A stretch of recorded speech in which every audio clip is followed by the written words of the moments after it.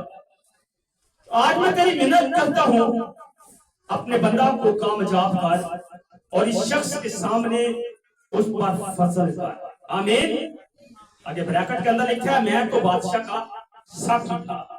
تو میرے سے تو ساقی ہونا صرف پانی جا مشروب پیش کرنا ہی نہیں تھا، بلکہ ایک بہت عزت دار اور احساس ذمہ داری، کیونکہ ساقی بادشاہ کے قریب ترین لوگوں میں شمار ہوتا تھا۔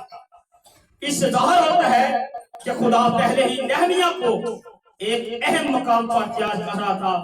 بائبل مقدس نہمیہ کی عمر کے بارے میں میرے سے خاموش ہے، مگر یہ واقعہ یہ واضح کرتی ہے کہ وہ ایک بالغ، سمجھدار اور ذمہ دار شخص تھا جسے خدا نے ایک مقصد کے لیے چنا۔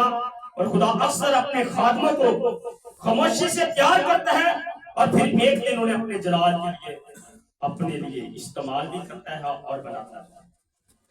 خدا نے نہمیہ کو اس وقت بلایا جب اس نے اپنے لوگوں کی تباہی کی خبر سنی اور اس کا دل خدا کے جلال کے لیے چھل، اور وہ صرف ایک درباری شخص نہیں رہا بلکہ خدا کا خادم بن گیا جس نے قوم کی بحالی کا کام سنبھالا۔ یہاں ایک روحانی سچائی چھپی ہوئی ہے میرے کو، خدا اپنے خادموں کو پہلے چھوٹی جگہ پر استعمال کرتا ہے اور پھر ایک بڑی ذمہ داری دے کر استعمال کرتا ہے۔ تو میرے ذہن بائبل مقدس فرماتی ہے، نہمیہ 1 باب اس کی 4 آیت میں لکھا ہے، جب میں نے یہ باتیں سنی تو بیٹھ کر اور رونے لگا۔ آج کی کسی بات رو گا دسیوں سے کتنے لوگ ہیں جو اپنے بدن کی قربانی کسی دوسروں کے لیے رکھتے ہیں، روزہ رکھتے ہیں؟ کتنے لوگ صاف کرتے ہیں کسی کے لیے روزہ رکھتے ہیں؟ میرے تو محبت یہ ہے کہ آپ حضوری میں ٹھہرے خدا کی اور روزہ رکھے کسی دوسرے کے لیے. اگر بھائی بیمار ہے بھائی کے لیے روزہ رکھے, رشتہ داروں کے اندر لڑائی جھگڑا ہے اس کے لیے روزہ رکھے, خدا کی منت کرے روزہ رکھ کر اپنے بدن کی قربانی کو ضرور اس کے گزارے, تو خدا ضرور اپنا سامان ہوتا ہے. اور آمین. تو میرے سیدھو ایک دن نہمیہ کو خبر ملی کہ یروشلم کی دیواریں ٹوٹی ہوئی ہے اور خدا کے لوگ ذلت اور شرمندگی میں زندگی گزار رہے ہیں. جس کے اندر ذلت اور شرمندگی. یہ وہ قوم ہے جو خدا کی محبت کے اندر چل رہی تھی. خدا کا کلام کہتا ہے کہ جب مصر سے خدا نے ان کو نکالا تو خدا نے بیابان کے اندر ان کو من کھلایا, خدا نے ان کو روحانی پانی پلایا, خدا نے ان کو بٹیرے کھلائے. ہر ایک اچھی بخشش آسمان سے نازل تھی. لیکن خدا کا کلام کہتا ہے کہ پھر بھی یہ خدا کو چھوڑ کر غیر قوم کے معبودوں کی طرف چلے گئے اور ان کی زندگی کے اندر ابلیس نے رکھنے بنا دیے اور انہوں نے غیر اقوام کے اندر شادیاں کی, رچا لی اور میرے دو گناہ کی دلدل کے اندر پھنس گئے اور خدا نے اپنا انتقام لینا شروع کر دیا. جب ہم بھی خدا کو چھوڑ کر اپنی بیماری کے لیے شفا کے لیے غیر معبودوں کے پاس جاتے ہیں, اسی کہتے ہیں او بڑا سیانا ہے, کی کہنے او بڑا سیانا ہے. اور سیانا ایک یہ جنہیں اسے سیانے میں پیدا کیا ہے. سیانا وہ نہیں جنہیں اسے پھوکا مارے. سیانا وہ ہے جو خاک میں بھی انسان کو پیدا کرتا اور کہتا ہے کہ جا شیلوہ کے حوض میں آدھا لے. وہ خدا ہے جو بند آنکھوں کو کھولتا اور انسان کو بحال کرتا اور کوڑے سے اٹھا کر محل میں لے کر جاتا ہے. وہ خدا ہے. اس لیے میرے ذہنوں آج بھی جب اس نے یہ خبر سنی تو اس کا دل ٹوٹ گیا. اور آج بھی کلیسیا میں لوگ ایسی ٹوٹی ہوئی فصیلوں کے ساتھ زندگی گزارے. فصیل کہتے ہیں دوبارہ, اس کو کہتے ہیں دوبارہ. اور کسی کا مان ٹوٹا ہوا ہے تو کسی کا گھر بکھرا ہوا. بائبل مقدس فرماتی ہے نہمیہ 1:4 میں کہ جب میں نے یہ بات سنی تو بیٹھ کر رونے لگا. کیا کرنے لگا؟ بندہ دیکھو, بندہ کتنے کر رہا ہے, محل میں ڈیوٹی کر رہا ہے, ایک اچھے عہدے پر ہے, بادشاہ کا ساقی ہے, ہر وقت اس کے حضور کھڑا رہتا ہے, کوئی بھوک نہیں کوئی ننگ نہیں, لیکن پھر بھی اپنے لوگوں کے لیے کیا کر رہا ہے؟ درد ہے. اپنے لوگوں کے آنسو بہا رہا ہے کہ جب میرے لوگ ہیں, میرے باپ دادا کی اولاد ہے. تو میرے عزیزوں خدا کے کلام کے اندر لکھا ہوا ہے وہ کئی دن تک ماتم کرتا رہا. کئی دن تک کیا کرتا رہا؟ ماتم کرتا رہا اور روزہ رکھا اور آسمان کے خدا کے حضور دعا کی. ذرا غور کریے, وہ شخص جو شاہی محل میں آرام کی زندگی گزار رہا تھا, وہ شخص اپنی قوم کے لیے رو رہا تھا. اپنی قوم کے لیے کیا کر رہا ہے؟ رو رہا. جاسو صرف دکھ کے نہیں تھے بلکہ خدا کے جلال کے لیے جھلنے والے آنسو تھے. خدا ہمیشہ ان لوگوں کو استعمال کرتا ہے جن کے دل قوم کے درد کو محسوس کرتے ہیں. آمین. آج تو کوئی کریسچن چرچ پا جنا بندہ ختم ہوتے کھول نہیں جائے گا, کہتا ہے وہ پیڑے کا مطلب. جب خدا یسوع کہتا ہے کہ میں گناہ گاروں کے لیے آیا ہوں تو پھر سارے جہان کے اندر راستہ باز ہو گئے, تو کبھی بھی اس کا بیٹا یسوع زمین پر. آمین. کیونکہ خدا آج بھی اپنے خادموں کو وسیلہ کلام کرتا ہے اور خدا کے کلام کے اندر لکھا ہے کہ جو بہت ستاد بنتے ہیں بہت بیمار ہیں کھائیں. ہاللویا. اگر آج ستاد ہو تو نہمیہ کی طرح ستاد ہو تاکہ دوسروں کے لیے روئے, دوسروں کے لیے روزہ رکھے. تو اس لیے میرے دل خدا ہمیشہ ان لوگوں کو استعمال کرتا ہے جس کے دل قوم کے درد کو محسوس کرتے ہیں. نہمیہ نے سب سے پہلے سیاست جب منصوبہ بندی شروع نہیں کی وہ خدا کے حضور جھک گیا. اس کے حضور اگر آپ بھی بیماری کے اندر ہیں, گھر میں کوئی منصوبہ لے کر آپ خدا کی حضوری میں کھڑے ہوتے ہیں تو سب سے پہلے آپ اس کو شروع نہ کریں بلکہ سب سے پہلا اول اور درجہ خداوند کو دیں. آمین. کہ خداوند یہ کام میرے بس کے اندر نہیں ہے, تیرے بس کا ہے. میں انسان تو مالک ہے, اگر کسی کے پاس اولاد نہیں تو میرا ایمان ہے خدا کی حضوری میں, چونکہ خدا آج بھی اپنے سامان کے نیچے کھول کر اگر وہ ابراہیم کو